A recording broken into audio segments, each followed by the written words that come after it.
Welcome to the debate. Today, we're diving into a really crucial, though often overlooked aspect of American governance, the 25th Amendment to the U.S. Constitution.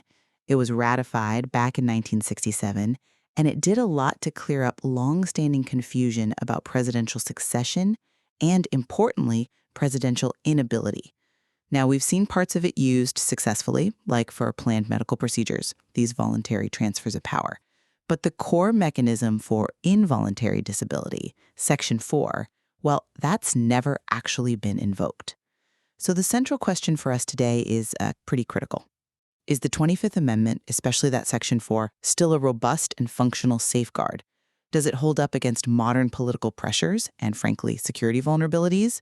Or do we need to think about constitutional reform? Now, I'll be arguing that the amendment is robust. Its limitations aren't flaws. They're actually intentional features designed to prevent political misuse. And I'm taking the other side here. I think while it was absolutely necessary back in '67, the 25th Amendment today is, well, dangerously inadequate. It's got some critical flaws, some really deep vulnerabilities that I believe demand constitutional reform. Because look, in a genuine crisis with a president who resists removal, I just don't think we can rely on a process that seems almost designed for political paralysis. Okay, so to make the case for the amendment being fundamentally sound, we really have to grasp the problem it solved. I mean, before 1967, presidential succession was, frankly, a bit of a constitutional nightmare. You look back at President William Henry Harris dying in 1841. It took days just to figure out if Vice President John Tyler was acting president or if he became president. That confusion, that precedent, lasted over a century until the 25th clarified, yes, succession means becoming the full president. But the even trickier part was inability. Think about President Garfield. He was shot in 1881, lingered for 79 days, completely unable to do his job. Vice President Chester Arthur, he was afraid if he stepped in, it would be permanent, so he just did nothing. The country was essentially leaderless during a pretty serious time of industrial unrest. The 25th Amendment, particularly Section 3, addressed this leaderless problem really quite elegantly. And we've seen it work smoothly, right? 3 times, no major disputes. Reagan's cancer surgery in '85, George W. Bush's colonoscopies, Joe Biden's procedure in 2021. That voluntary section is efficient, it's clear. Now, Section 4, the involuntary part, yes, it's designed to be difficult, and I'd argue rightly so. It requires the vice president and a majority of the cabinet to initiate. And then, if the president contests it, you need a staggering 2/3 vote in both the House and the Senate to keep the president sidelined. That supermajority, it's huge. It takes, 72 more representatives than impeachment? This high bar is there on purpose. It prevents Section 4 from becoming just another political tool, a backdoor impeachment. It ensures stability, stacks the deck in favor of the president returning, and guarantees, crucially, that a conscious, communicative person is always legally in charge. Right. And I absolutely concede the historical importance, particularly Section 2, for filling VP vacancies that was invaluable in the '70s. But Section 4, that's the crisis mechanism. And that's where I see these fatal design flaws becoming apparent. Our current political environment, with aging leaders, intense polarization, it really throws these flaws into sharp relief. The biggest vulnerability? It's the language itself. That key phrase, inability to discharge the powers and duties. It's just not defined. The framers in '67, they deliberately chose ambiguity, but I think today, that ambiguity is dangerous. It leaves the interpretation entirely up to, political calculation, not clear medical or cognitive standards. We've seen this kind of ambiguity lead to paralysis, even when a sitting president's cognitive state was openly questioned. The political lift just seems impossibly high. And then there's the process itself. It relies entirely on political actors, the cabinet. These are people appointed by the president who serve, at the pleasure of the president. Asking them to declare their own boss unable, you're basically asking them to commit political suicide on the spot. It just feels like a recipe for paralysis, for politicization, exactly when you need clear, nonpartisan action. And one more critical point. The amendment is silent on really immediate, modern crises. Think about the instantaneous transfer of nuclear command and control authority during a sudden health event. There's no specific protocol for that. Okay, that point about the vagueness of inability seems central to your argument for reform. You're suggesting we need specific, clearer criteria, maybe covering things like cognitive decline or substance abuse, not just being physically unconscious. Yes, exactly. We need some kind of objective parameters, some basic guidance. You can't have the nation's stability hinge on a group of political appointees trying to divine whether an action is just deeply misguided, or genuinely a symptom of inability. That judgment needs some basis in standards, pulling it away from just raw political interpretation. I see why you'd want that clarity, I really do. But let me offer a slightly different take on the framers' intent there. I think the vagueness wasn't an oversight. It was intentional constitutional flexibility. The framers knew they couldn't possibly foresee every single scenario. How could you define every potential situation, a stroke, a sudden psychological break, under immense pressure that might constitute inability? So instead of trying to define the undefinable, they focused on who decides. The VP, the cabinet, ultimately Congress, and they set up a rigorous process. That broad, capacious language is necessary because, let's face it, in a real crisis, the line between just severely erratic political judgment and actual incapacitation could be incredibly blurry. If you limit it strictly to diagnosed medical conditions, you might hamstring the amendment's ability to act swiftly in an emergency where the president is acting dangerously but hasn't, seen a doctor yet. The process needs to be nimble for unforeseen catastrophes. But that nimbleness, that flexibility you're talking about, ties right back into my worry about political manipulation.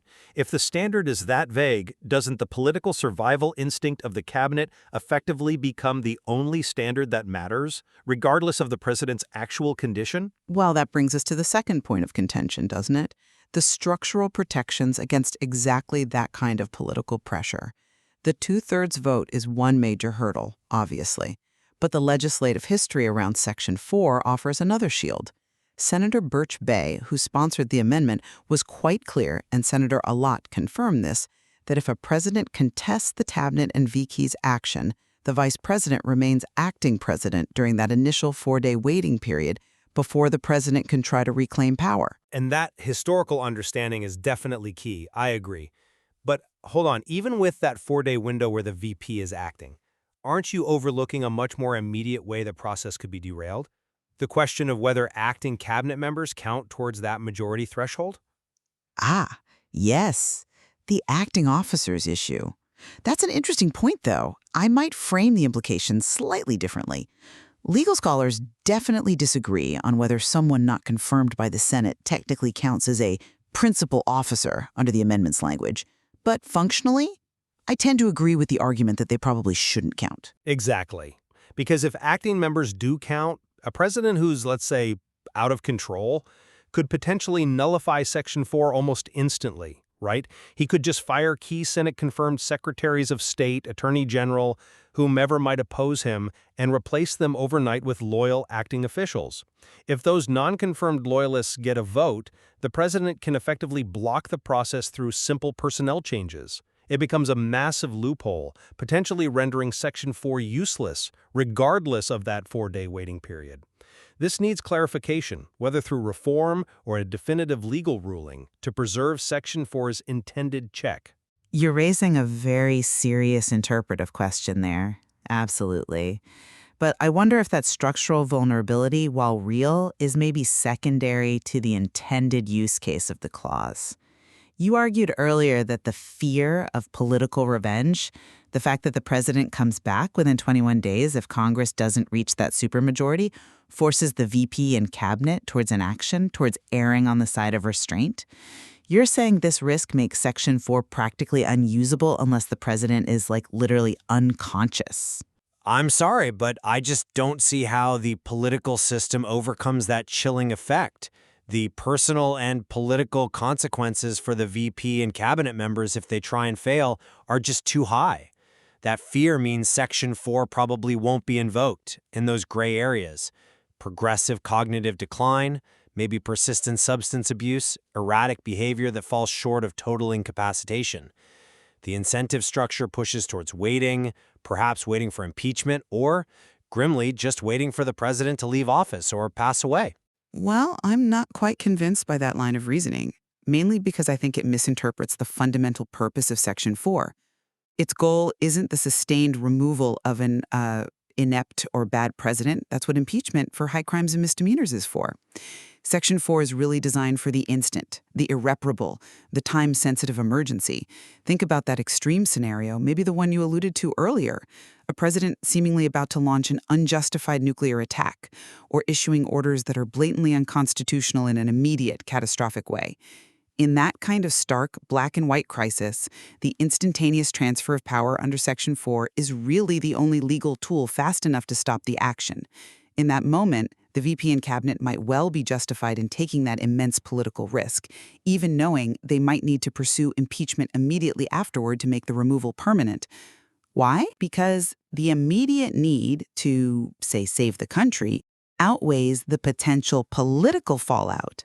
Section 4 offers speed, where impeachment offers deliberation and scrutiny. But relying on that catastrophic moment rationale really highlights another critical structural gap that the framers they left it unresolved. The dual inability scenario. What actually happens if both the president and the vice president become unable at the same time? A critical vulnerability, no doubt about it. There's just no explicit process in the 25th Amendment for the next person in the statutory line, currently the Speaker of the House, to step in as acting president with a clear legal mandate under this amendment's framework. The historical record suggests the framers found it too complex and deliberately sidestepped it, but that omission leaves a huge dangerous gap.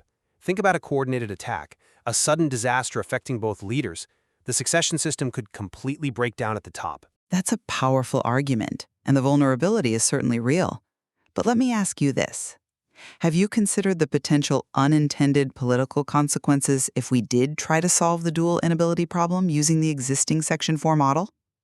Imagine authorizing, say, the Speaker of the House to act with the remaining cabinet members to declare a dual inability. Now, under the Presidential Succession Act of 1947, the Speaker is often, maybe even usually, from the opposing political party. Transferring executive power, even temporarily, to a political opponent, especially during a major crisis, wouldn't that give the president and vice president a massive, almost perverse incentive to cover up any potential inabilities they might be experiencing? The fear wouldn't just be personal political revenge, it would be the fear of the opposition party immediately seizing the reins of government. That could actually make the instability you're trying to fix potentially much worse. Right, and that underlying tension you've identified, the 25th Amendment sort of prioritizing loyal allies within the executive branch versus the 1947 Act potentially bringing in political opponents, that's precisely the issue. We have two different legal frameworks for succession that seem to work against each other under stress. That inconsistency itself argues for reform, doesn't it? Either to the amendment or the Succession Act, to create a more coherent, maybe less politically charged line of succession that minimizes that very incentive for cover-up. Indeed. The tension between what seems politically practical or palatable and what is constitutionally sound and necessary, that's really where the difficulty resides. So to wrap up my position, the 25th Amendment, especially sections 1, 2, and 3, has really proven itself. They're resilient, functional parts of our Constitution. Section 4, yes, it's hard to invoke, but its complexity, its high thresholds, they successfully guard against purely political attacks. Its essential function, I believe, remains sound. It's the legal, swift procedure for that absolute last resort emergency, that catastrophic inability where speed is paramount.